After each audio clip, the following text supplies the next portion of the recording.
All right, welcome to episode 70. Wow, we made it to 70 of the Homestead Shop Talk podcast with Al from Lumnah Acres, Ben from Hollar Homestead, and myself, Jason from Sow the Land. So what'd you guys have for breakfast this morning?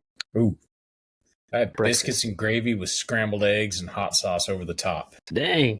I had over easy eggs, hash brown, and bacon. That's been since I've quit sugar, that's been like my go-to breakfast for like over a month now. Yeah, my go-to is 3 eggs. Same here, 3 eggs. Over easy. At least that's what I, sometimes we'll have, bacon, eggs, or bacon, potatoes and stuff like that. But for the most part, it's my 3 egg stack special. Just eggs? Yeah, just eggs. There's 3 eggs. And coffee. Yep. Yeah, coffee's a must. For the most part. Yes. Yeah, that's about it. You get plenty of eggs. You get plenty of eggs when you live on a homestead, so you might as well eat them, right? Usually, yeah. Sometimes there'll be some oatmeal. You're like, chickens are getting lazy or they're taking a vacation, but right. Yeah, or pancakes and waffles. We do those every now and then. Yeah, that too. Yeah. Yeah, our daughter makes breakfast now, so it's like sometimes she's in the mood for waffles, and I'm like, okay. As long as she's cooking, right? Yeah. If you feel like making it, all right. I'm not complaining. Anytime we have waffles, we gotta throw some bacon in the oven. I like cooking bacon in the oven. I don't know why. I feel like it renders the fat a lot better than a pan. But man, some maple syrup and a waffle with some bacon. I don't know why. It's tasty. Yeah. So episode 70, guys. Today we're just talking about our week because we got a bunch of exciting stuff that we did, right? Always. I know Ben's got some exciting things to talk about. It was probably one of the busiest. Yeah, I don't think I actually. All right, I'm gonna have to spill the beans a little bit. Okay.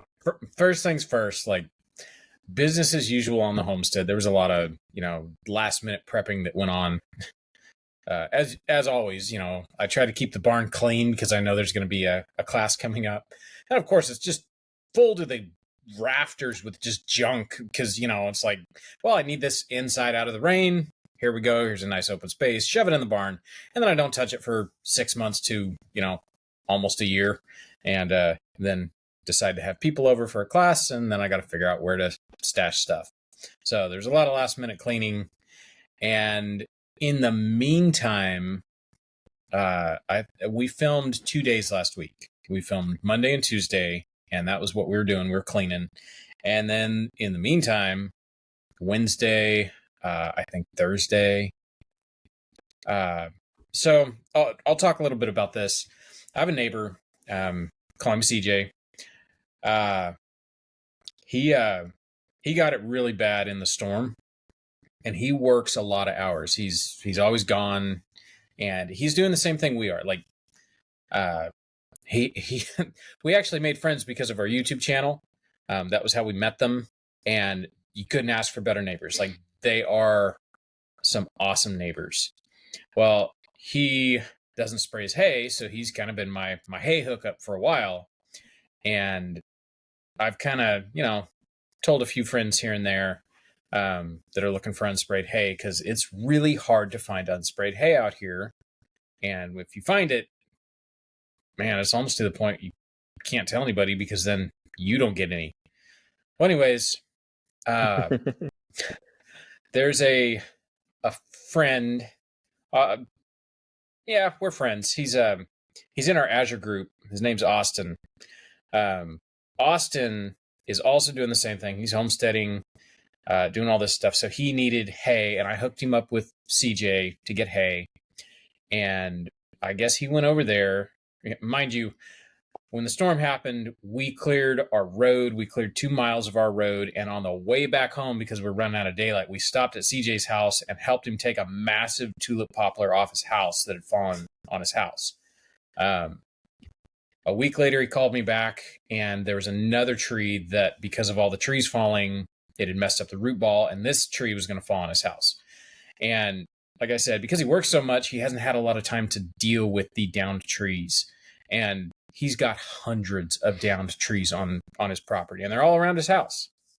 And so he's lost access. He's, it was so bad down by the creek, he could not get down to the creek.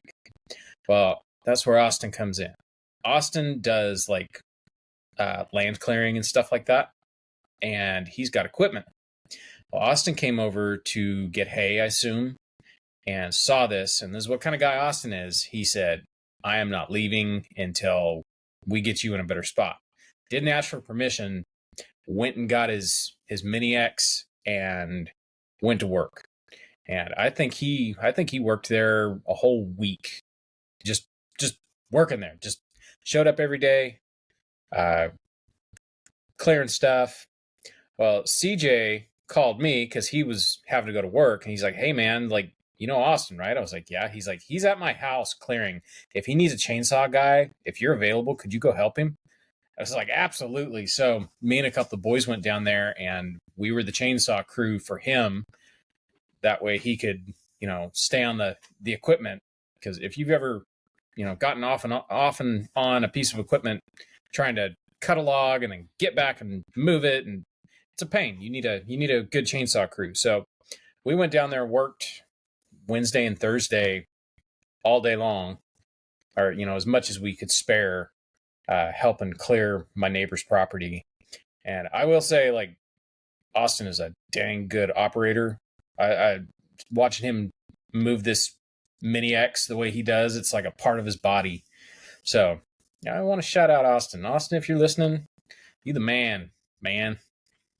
So yeah, we did that. And then, yeah, that, in the middle of like prepping for a class, it's like, hey, like I would talk to him, figure out where he was going to be, and then get done what I needed to get done as far as cleaning and prepping. It still wound up. I think it was Thursday. We were still scrambling to get stuff done all the way up. I was out there until long after dark, getting everything ready. My butchering table, where I kept it, apparently the hurricane tore up some roofing that I hadn't seen, and water just dumped all over it. And so where there was stuff sitting on top of my table, it kind of had some mildew stains. I keep salt on it when I clean it, and so that helped dry up some spots, but I guess there was enough water on it, it washed off the salt and started mildewing. So I had to basically refinish the spots on my table that were mildewed. It wasn't mold, it was just a little bit of mildew. You know how if you leave a piece of unfinished wood outside, it starts getting kind of grungy looking. So that took me like 2 hours to get my table ready for the next day to have, butcher an animal on it. So then, yeah, after that, and now we're to Friday.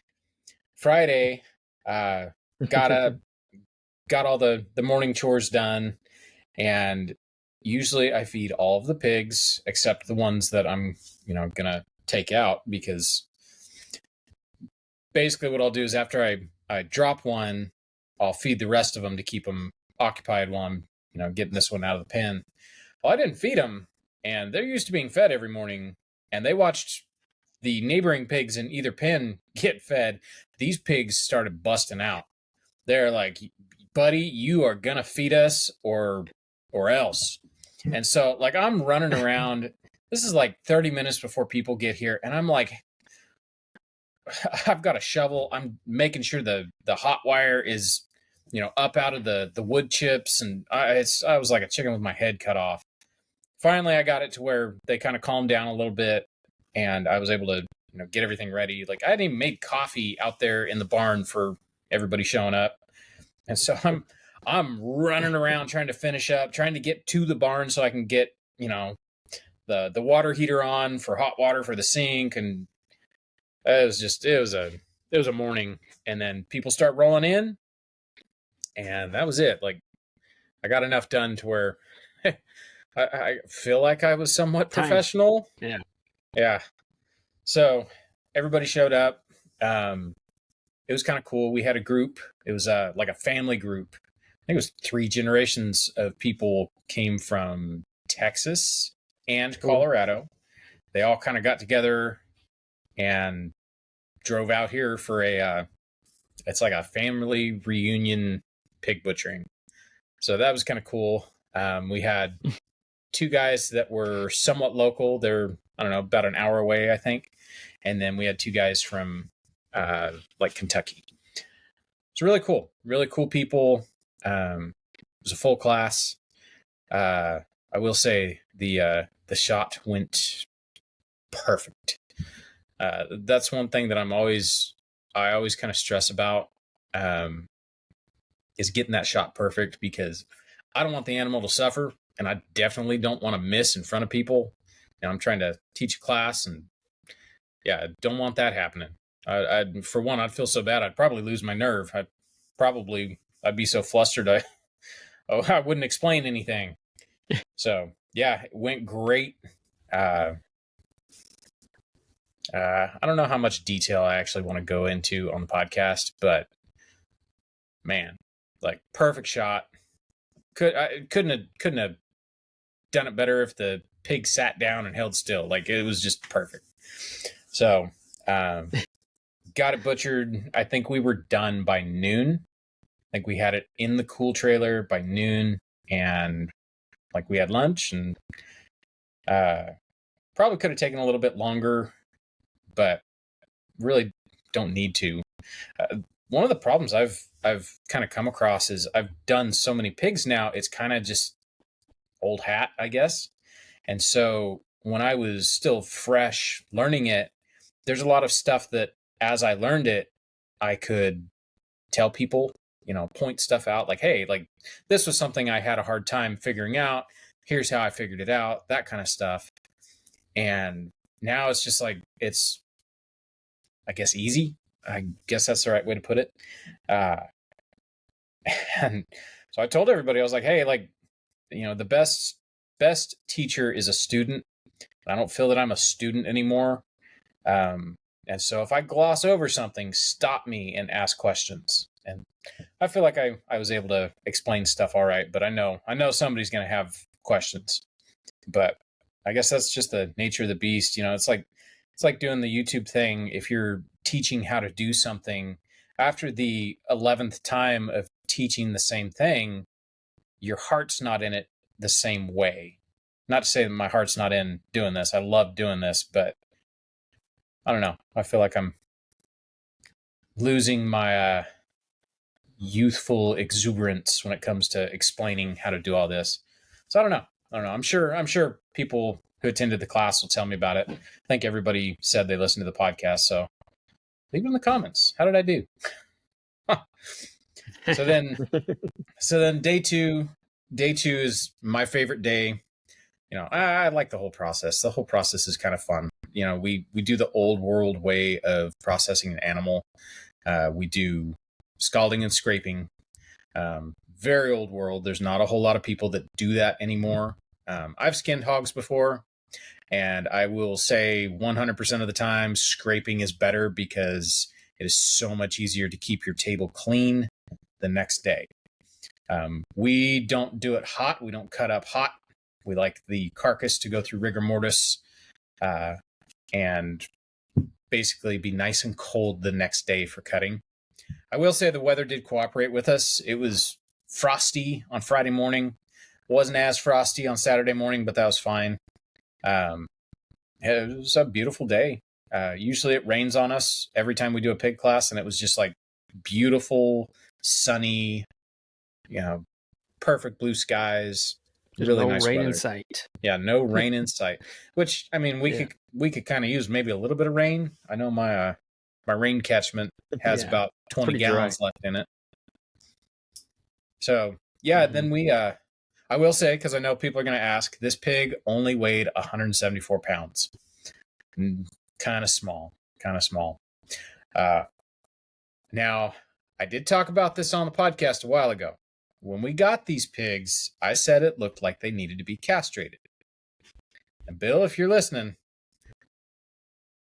you did all right. 50%. So 50%.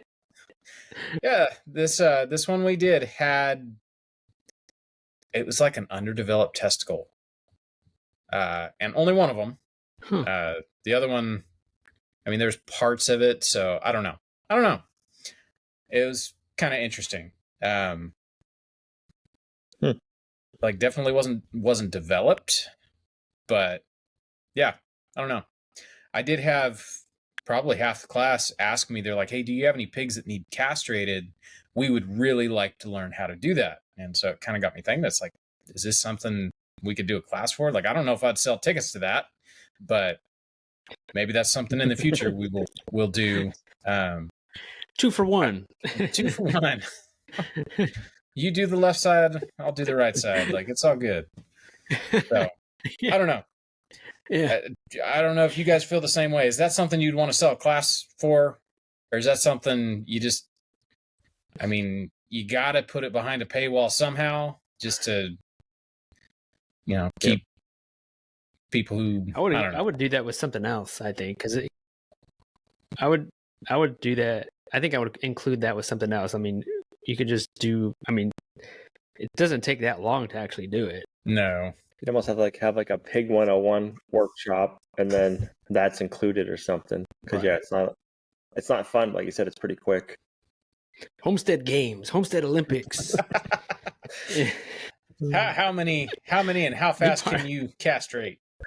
Yeah. Go. So Yeah, I don't know. I mean, I think you can charge any or have anything to a class workshop. I mean, I think that would be helpful for a lot of people, honestly, because you're really not going to. It's hard to tell from watching a video. It's very, I watched about 1 million videos trying to learn how, and it wasn't until actually holding on to that pig and watching someone else do it, and it was like, oh, it makes sense now. So, yeah, kind of interesting. So maybe we'll do a castration learn class. The worst job on. Okay, yeah. Come learn the worst job on the homestead. For sure. I mean, the idea of charging someone for that is like, man, like, no. I know. That's a horrible thing to have to pay to. I don't know. But I mean, there's people that were like, I'd turn around and drive right back here if you had a class going on. It's like, well, all right. So, yeah, we $50 for one. So, class went great. We, I think I pulled out the grinder. So what I did was I demonstrated the first half of the pig, and then there's a guy that, I looked around. I was like, anybody want to cut up this next half? And kind of look around the room. And he's like, I do. So I hand him a knife, and he did great. I didn't really have to hold his hand at all. He just jumped right in there. He had it broke down into primals real quick. I want to shout out to Brian. Brian filmed for us this weekend. Brian, he's a cool dude. He's a fellow Californian. He's out here doing the same thing. He's doing the homestead life just like us, and he's just a fun guy to have around. Like, he's just super cool, super easygoing. And so he filmed for us this weekend, and there was a shot. He had a GoPro, and he was able to stick it to the roof right above the table and do a time lapse. So I'm curious to see if that makes it into a video. I think it will. I think that'd be pretty cool. It's kind of cool to see, half a hog get just broken down. And I don't know if it went long enough, but I think we were still filming when the grinder came out and we started grinding. Even having somebody else do it, we were over and done by like 4:30. And that wasn't rushing, and it wasn't going slow. Like, it was just a nice steady pace. I pulled that grinder out at like 3:30, and it took about an hour to grind everything. It was awesome. Meat in the freezer. It's such a good feeling. So yeah, that's pretty much my week. Man, 1,000,000 miles an hour. Like, for sure. That's what good, about man. you guys? I'm glad to hear it went well. So Jason, I need to get you that trailer back, because you're fixing to do the same thing this weekend. Yep. I need it back before Friday. I was really hoping Yeah, while when I this had it podcast here. is live, it's my turn. Yeah. I was really hoping while I had the trailer, I could get a deer and just hang a deer in it, but I don't think it's going to work out. I haven't seen hide nor hair any deer. Yep. Yeah, we got our class coming up this weekend, and I think it's supposed to get a little bit warmer, maybe during the day. Because I was seeing like 80 degrees. Yeah, I saw that Saturday, too. But I guess we'll see. But it's not ideal, but What time's your class start? what's that? What time's your class start on Friday? I think we're starting at 9. Nice. Just a little later than usual, but for a workshop, I don't know. Give a chance for people to come. Yep. So yeah, I guess I could go. So let's see. A bunch of things happened this week. Beginning of the week, we got a phone call. It was like 6 p.m. from our friend was volunteering at a church in Asheville, and she's like, so somebody donated 1,000 Cornish cross chickens live to the church, and saying that this is for the people of Asheville. And so apparently, so this is like 6 p.m., right? I don't know if she just got them that day or what, but she said, okay, we have 300 left. So they got rid of quite a bit from just various people came and got them. But she goes, she says we have 300 left, and they need to be gone by tonight. Because I mean, apparently somebody from Wisconsin, some farmer from Wisconsin came, and they said that they were going to close their chicken operation, like close down, and rather than kill them all, they drove all the way down here and dropped them off. Wow. How old were they? She said, I don't think she really knew, but she said they're probably around 4 or 5 pounds. Just about ready. So I think they're ready to go. And I was like, in my mind, I was like, that's great that you dropped off all those chickens for free, but at the same time, it was almost kind of like a burden. Yeah. The church, I don't even know where they were holding them or how. So she was telling us this, right? And I was like, in my mind, I was like, we could go get them, right? Like, I was talking to Lorraine. I was like, let's go. Let's go get them. We could butcher them all here, and we'll just like donate them to people, whoever. Like, we don't need them. Like, we'll just do them. And she was like, okay, let's do it. So we were ready to go, man. And we called her up, and she's like, oh, someone's already coming to pick them up tonight, like on their way. And so I was like, okay. So it didn't happen, but in a way I was kind of relieved. But we psyched ourselves up, and we're ready to go pick up these 300 chickens. I didn't know how we're going to do it, but I was going to throw them all in the back of my truck. And I was like, well, let's see, I could call Ben. Let's see if he could get help and butcher chickens. And we roll up like we could handle it. Man, that's a lot of chickens. I know. Like, the most we've ever done in a day was 100. Like 300 that's a bunch. That's like 3 days worth of work for a few people. It sounded crazy that somebody did that, but I don't know. We're ready to go, man. But relieved that we didn't have to. Actually, I was like, okay, calm down. But you're ready for next time if it happens again. Yeah. Yep. Watch me get a phone call now. I heard you on the podcast. I have 5,000 meat birds you can have. Dang it. I know. I thought that was great. I was like, man, that would have been a good story to tell. I was like, okay, I could film it. I was like, okay, I'm good. So yeah, that happened, but or didn't happen. And then let's see what else. I got stranded at Lowe's because my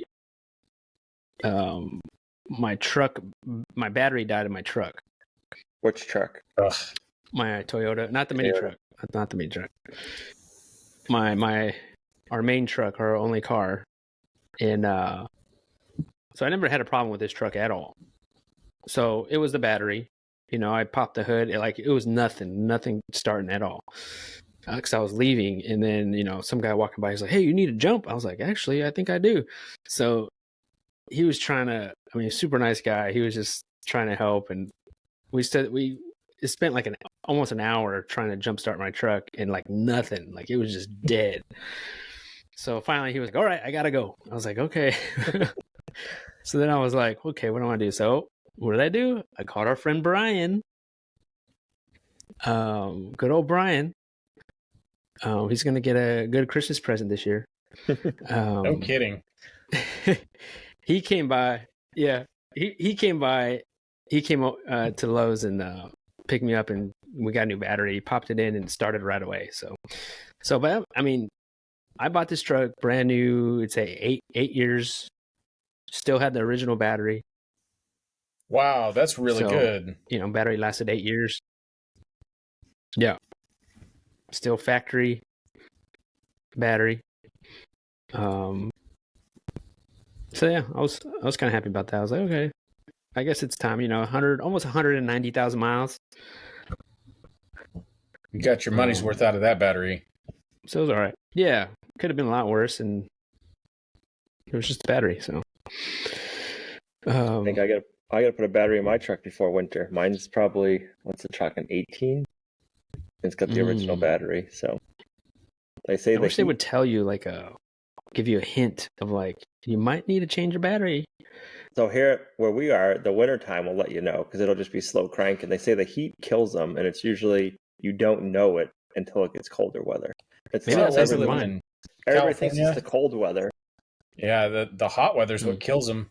Didn't matter if you bought like a 4-year battery or a cheap 2-year battery, you're only going to get 2 years out there where we're at in California. Like those summers are so blasted hot. I remember buying the expensive battery and it's like, oh yeah, this is going to last like 5 or 6 years. No, 2 years. That's it. Wow. So 8 years is pretty good. Yeah. I don't remember last time I had to buy a battery. So what else? Get a golf cart. So we found, yeah. Going through the batteries. Become a battery connoisseur when you own a golf cart. Yeah. We found mold in our basement. That was the last video we put out. It wasn't a whole lot of mold. Well, I didn't tear out everything, but I tore a spot that was noticeable in, because we had about 2 inches of rain of that hurricane come in, about 2 inches of water. So that's where the mold was, about 2 inches up.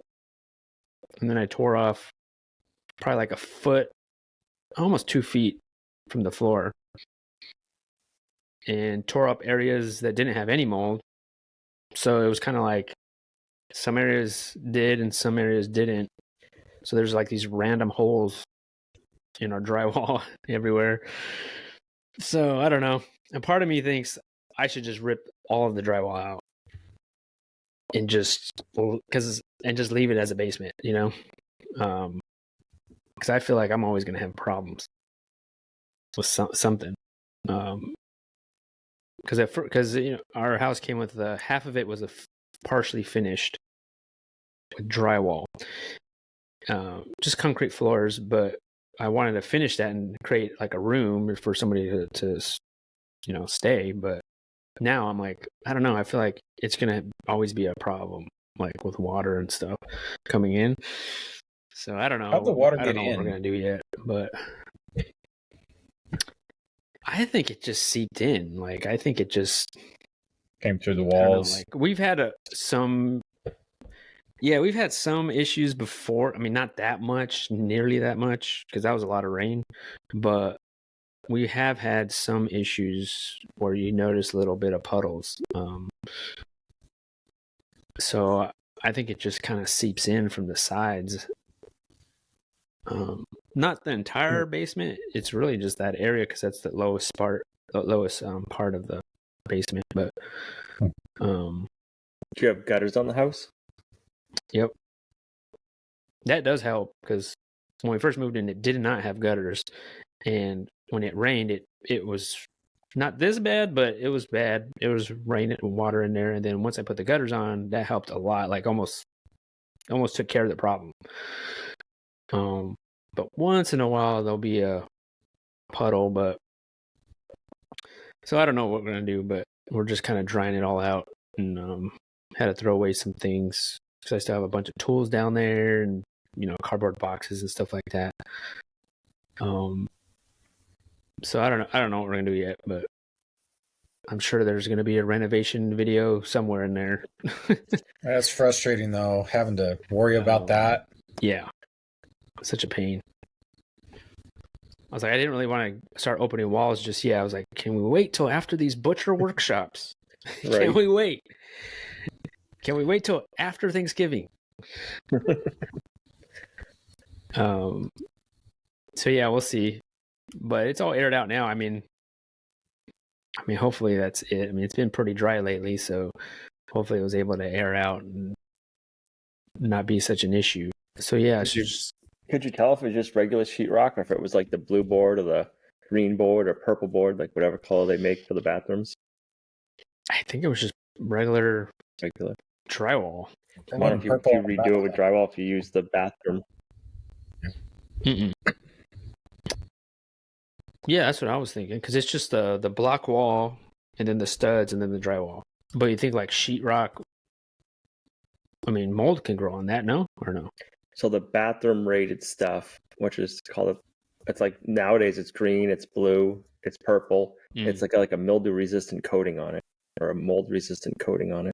Okay. Yeah, it was not like that. It was paper drywall. Because that's what I'm thinking. I'm thinking like we should just rip out all this drywall so we don't have any issues like that, and then just keep the bathroom that's in there. Just keep it a bathroom and maybe refinish that with sheetrock. And then at least we have a bathroom down there. I'm not sure, but we'll see. So another thing, I think this video should be out by the time this podcast is out. We took one of our Cooney pigs to the processor, and I hadn't taken a pig to the processor. The first and only time I've done that was our first pigs that we raised, which was like 5 years ago. And so I don't have a livestock trailer or anything to put them in. That's something you got to think about if you're going to be taking animals to a processor. So I ended up making something. It's basically a giant dog crate is what I made. And used my existing, I used my existing trailer and put the pig in there. It turned out pretty good. Like, I don't know, like it did the job. And it's a smaller pig. It wasn't like a giant pig or nothing. So, but I made this thing big enough where I could put multiple pigs in there if I wanted to. Bigger pigs. So there's like room for growth there. It wasn't just enough. I didn't just make do, I just kind of went overboard a little bit and made this thing solid. And where you could break it down, you could take it apart and then put it away. Which I think is going to be super helpful.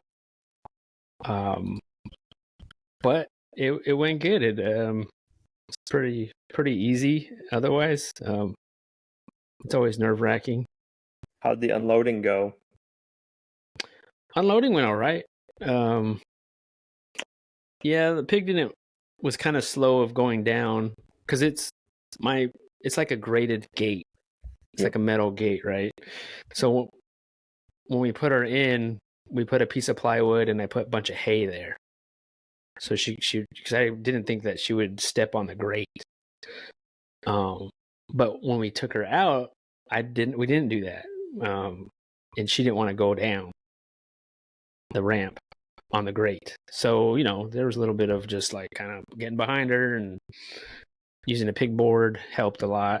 And the guys there that were unloading, they were very like calm and just easygoing guys. They weren't like trying to wrestle a pig or nothing. So they just like kind of let her go down, but it wasn't too bad. it wasn't too bad. But it was funny because I rolled up with my makeshift little livestock pen with my small cooney pig, and then everyone's coming in with their, because there was like 3 other people there waiting in line to get in there, and there's like have fancy livestock trailers with their giant pigs. And I'm just like, it's just me. I just have one little cooney. How old was the Cooney? 20 months. 20 months. Okay. That's a long time to raise a pig. That is a long time to raise a pig. When do you think you'll get all the meat? So I dropped her off on Sunday night, and actually this morning she texted me saying hanging weight. They already got the hanging weight. Hanging weight was 115, but I think she said it's going to be like a few days maybe. I should have her before the end of the week. Will they make the bacon there for you? They do all that. I think we're just going to try to get a lot of sausage because I'm going to try to sell some of this. I think we're just going to do just a lot of sausage stuff. Maybe grind and sausage. And see how it turns out, you know? I don't know. We haven't used this processor. Well, I haven't used any processor before, so just kind of see how it turns out and see if we like it or not. You know, it's weird taking an animal to the processor. You know, we're used to doing it ourselves, so I wish I could just do it myself and sell it. Yep. You know, like that, but too much bureaucracy in the way. It just feels weird. I don't know. Yeah, I don't know. It feels better when you do it yourself and you're doing it, like, I don't know, mentally, I think. Or even if they had somebody come and do it at the farm, like something like a USDA processor that came to you, like even that would be better than having to take it somewhere. So in my mind, I don't know. But I mean, that's what you gotta do. If you're gonna sell, I mean, that's what I gotta do. So, so we have two for the 2 workshops, and then I have one more that I'm gonna have left, and I'm debating. I might do that one myself, or I don't know yet, or take it to the processor. I guess we're gonna see how this processor is first, and then go from there. Depends on how much meat you sell, right? You need to sell more. Yeah. Yeah, that too. So, but overall, it was a good experience so far. How far away are they from you guys? They're about, I think they were like almost 40 minutes. It's not too bad. It wasn't bad, no. Yeah, was that one you were telling me about? Loading them was pretty easy. Yep. Okay. Yeah, I'd be curious. There's a couple that owns it. They look maybe our age or maybe even younger. But yeah, there was other people there that they seem crowded. They do bison there, which is like, I was like, ooh, I would love to see that. Man, that's a do big they raise animal bison to handle. Or they butcher other people's? Well, because they had their sign that says like all the animals that they butcher, and bison was like the first one. I don't think they raise. I don't know. Maybe they do, but I guess that you could butcher if somebody raises, which people do in the area, they raise bison here. So I guess they could take it there, which is wild. I want to see that. Imagine trying to load that on a trailer. I know. I want to see that. It's like a King Kong. King Kong. It's a really big cow. That would be neat. Yeah. Yep. Other than that, let's see. Yeah, just getting ready for our workshops, and it's in a few days or so, and yeah, it's gonna be good. It's gonna be good. I just caught a mosquito out of midair that has been trying to bite me for like 30 minutes now. Sorry, guys. I've been very distracted. It's like, I got him. Yeah, mosquitoes and wasps.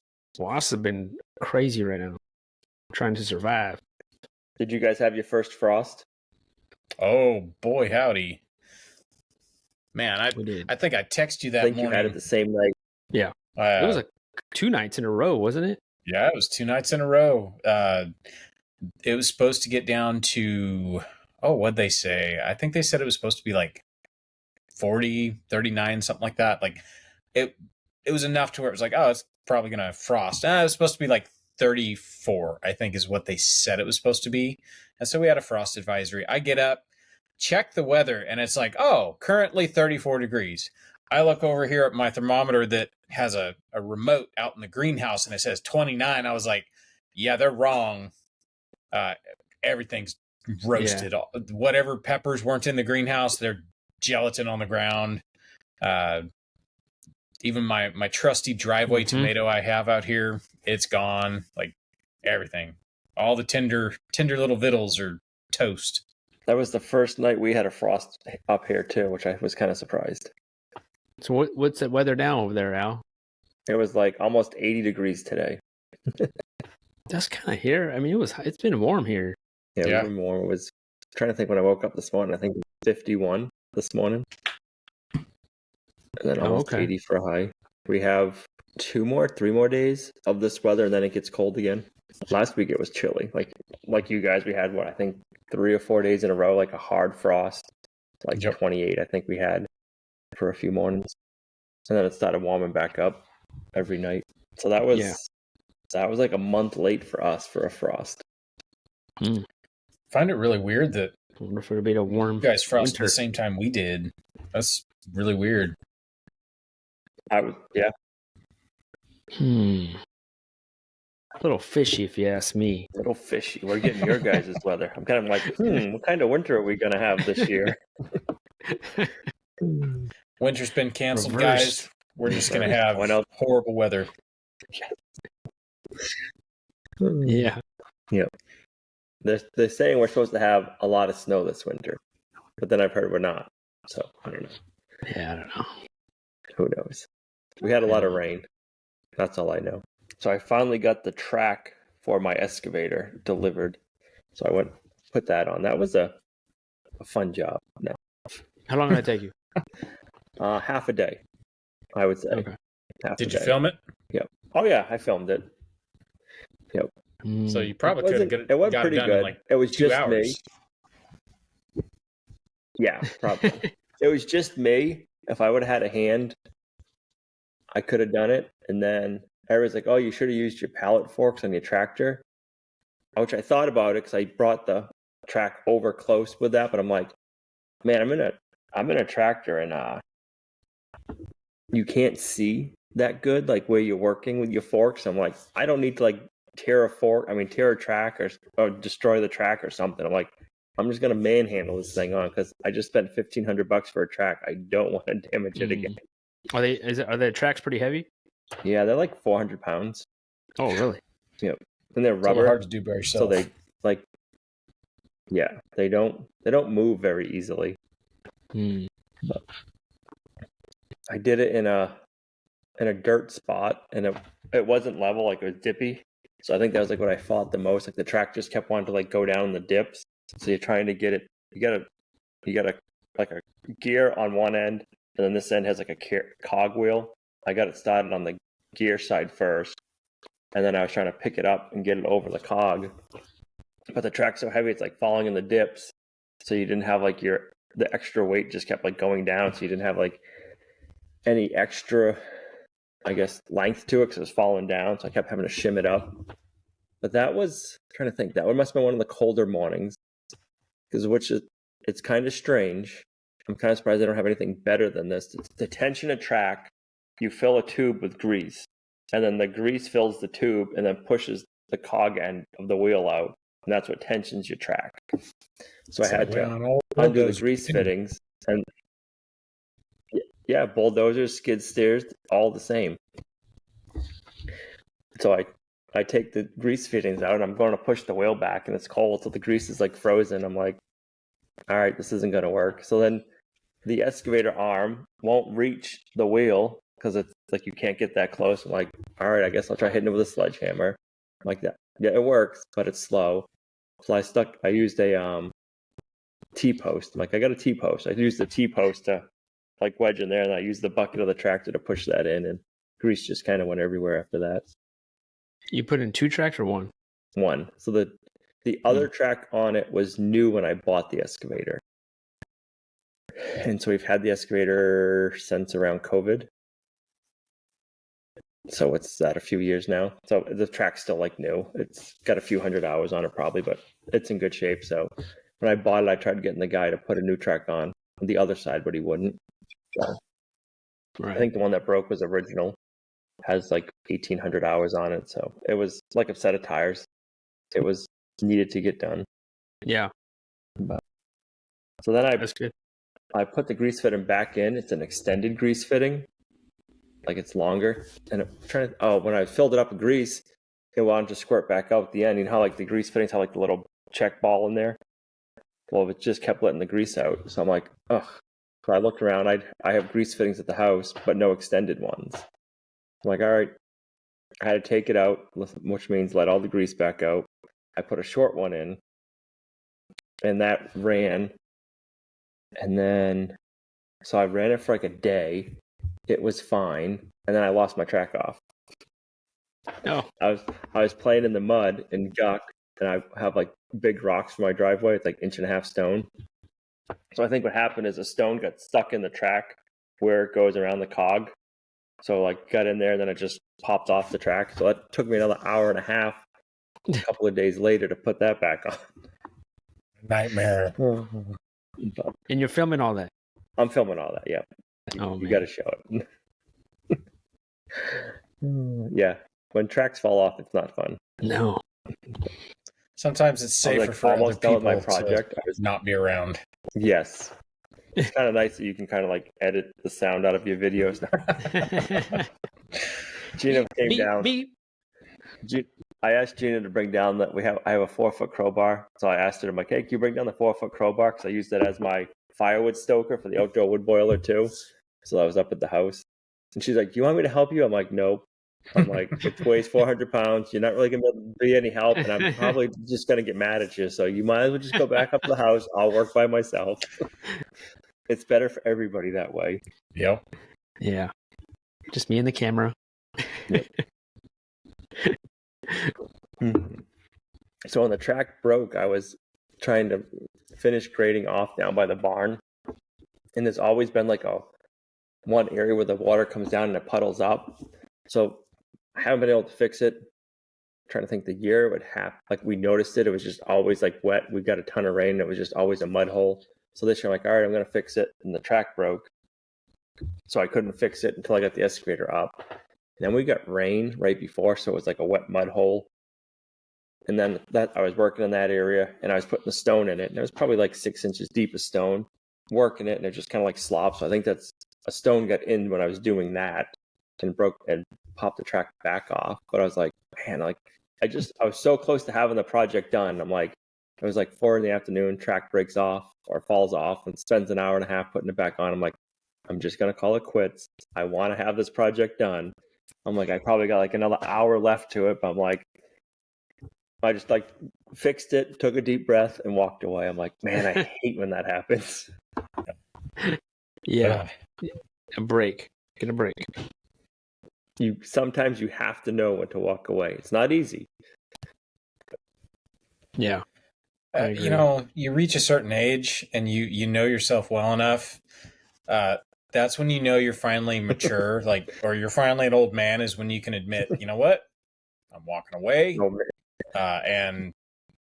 Sorry, please don't be around me. I'm going to get mad at you. Like, that's knowing yourself pretty well too. Yeah. For sure. So when we built the workshop, we put radiant heat system inside. But I'm trying to hem and haw how I want to do it. If I want to have propane down there to heat it or not. And I still haven't made my mind up. I'm like, man, winter's coming. We got to figure out a heat system. I'm like, but I don't know I want radiant heat in there sometime. I'm like, I don't know how I want to accomplish it yet. Do I want to do electric? Do I want to do propane or whatever? So I'm like, you know what? One of the things that bugs me about our house right now, we don't have backup heat. We have our outdoor wood boiler. And last year we had a part break. It was a little electronic motor that opens up an actuator door to let air in when the outdoor wood boiler needs air to start the fire. I had one in local. It was like an hour ride to go get it. I was able to fix it. But I'm like, if that happens again and you can't get the part with everything going on, like I want to be able to have a heat source somehow to heat the house. Because if it gets, below zero, -20 or something, I want heat. So we bought a pellet stove for the workshop. Because I'm like, if I get a pellet stove for the workshop, I have the chimney kit. I can go put that in my greenhouse room, vent it out a window with the chimney kit. Like, makes me feel better. Like I have a secondary heat source, if that makes sense. Yep. Why not just a wood stove?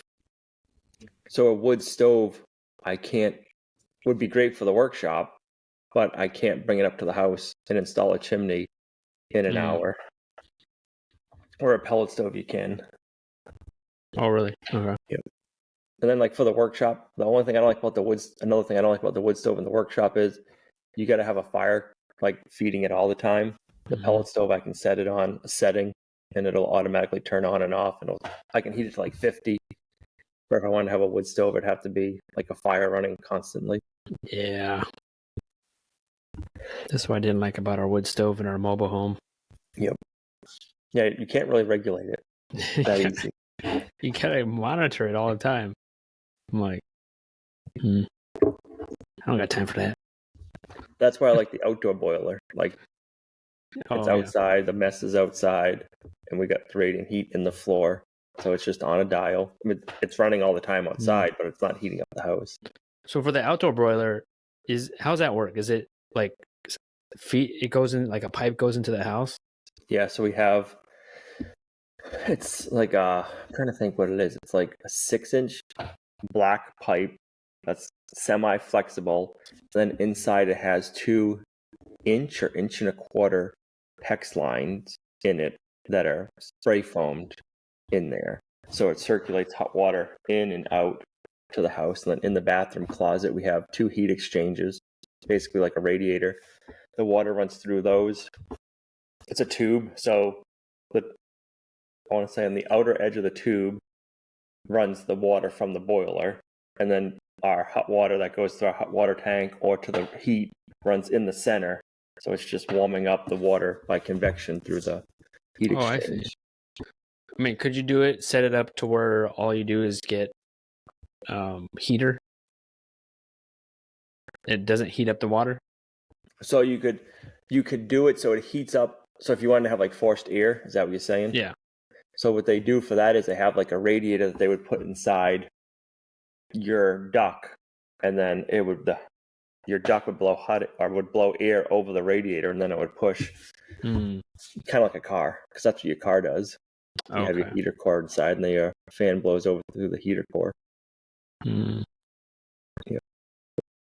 Yeah, I've been thinking about that. We run ours, so our boiler is oversized, because someday we plan on building I'll call it a cabin, and we want to heat both buildings. So we oversized it. This outdoor boiler is big enough to heat 10,000 square feet, and right now we're like 1,200 square feet that we use it for. So if we had the right size boiler, we'd probably burn even less firewood, but we only burn 4 cords of firewood for the whole year. Like, it runs year round, because that's how we get our hot water. That's not bad. The new outdoor boilers are pretty efficient. No, because our other house, we would go through 3 to 4 cords a year just for heat in the wintertime. So yeah, because I would love to get like a wood stove or type thing, but I don't think a wood stove would fit in our home. So I think I've been thinking about those boilers.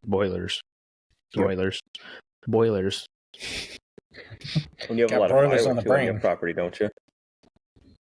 I know. Yeah, 300 300 broilers I was about to go get. Yeah. You got all those trees down now.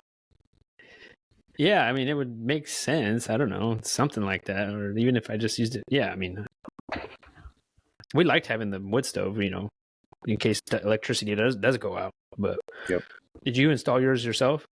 Yeah. They're other than having to run the pipe underground into the house, it's simple. The hardest part about running the pipe is it's stiff. So we did it when we ended up doing the project. It was I want to say late fall, so it was cold, and that made it actually even more stiff. So you're just trying to, if you had two grown men helping, it'd probably be a lot easier. But like when you're trying to like bend it through and get it in holes and stuff, it's kind of Okay. But it's simple. Do a lot of people down your area have outdoor boilers? I haven't noticed. Have you noticed, Ben? I'll see one every now and then. Like, there's a couple people. Yeah, I think I've only seen maybe two, and it's people who are very much country folk, very much what you can see from the road. They very obviously are homesteading, and they're very serious about it.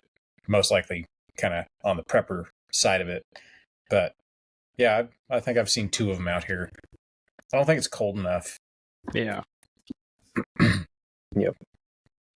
So I guess a question for you that's been on my mind. Do you guys think this storm that's been going on with Helene, not even just in your area, but I guess in your area too, do you think mindset-wise people will get more prepper-ish? And do you think nationwide, do you think it'll get more people back homesteading? Or like that on the mind, kind of like COVID did? I don't think nationwide. I don't think nationwide. We've had a lot of friends reach out and ask, hey, is it really as bad as YouTube is saying it is? Because the news isn't covering this. And it's like, oh yeah, no, it's every bit is like, if you're seeing the destruction on YouTube videos, it's that and more. The real numbers are not coming out. But yeah, as far as I can say this, like we had our Azure Standard drop today, and there were a bunch of new people, and this was the biggest drop I have ever seen. We had, I don't know, we were probably almost half the truck, just our drop. Like it was insane. Like it's never that big. We had like 4.5 pallets of food coming off this truck. Like I helped unload the truck, and so like at one point I look around because we're pulling up the last pallet, and there's just mountains and mountains of bulk food that people are stocking up on.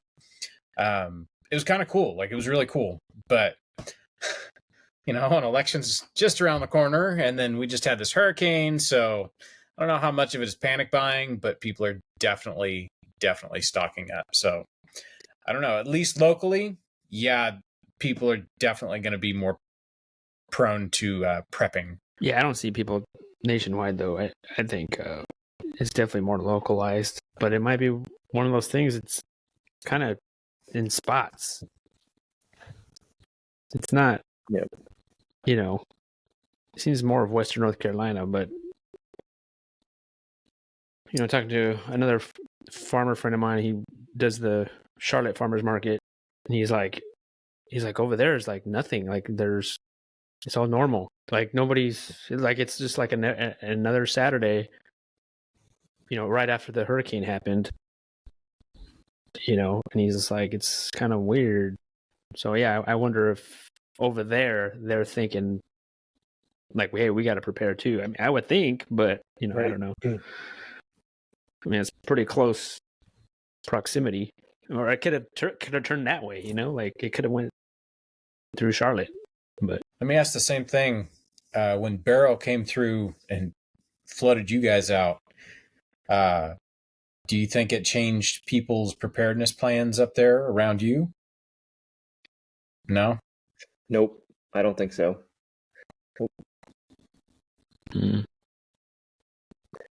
Nope, you think it'd get more and more people thinking, but it hasn't. I mean, I will say, as soon as the power came back on, everybody went back to the Matrix. Yep. Yeah, or even that, like we've had friends that were on city water. Yeah, they were out of power, but if you talk to them, it almost feels like it wasn't a big deal. Like, it's not a big deal. Like, yeah, we were out of power for 5 days, but we still had water. So it was like nothing. I felt like it was like kind of their mindset was like, hey, what's the big deal? Like, we still had water. Grocery store still had some food. You could always drive to South Carolina for food. Yeah. You know, that kind of mindset. I saw a lot of that. Yep. Right. So I don't know. Yeah, until the next thing happens, I guess, right? Right. I don't want to say it like that, but you know. Yeah, there are some people that they just don't care. They are not wired that way. They're not like us.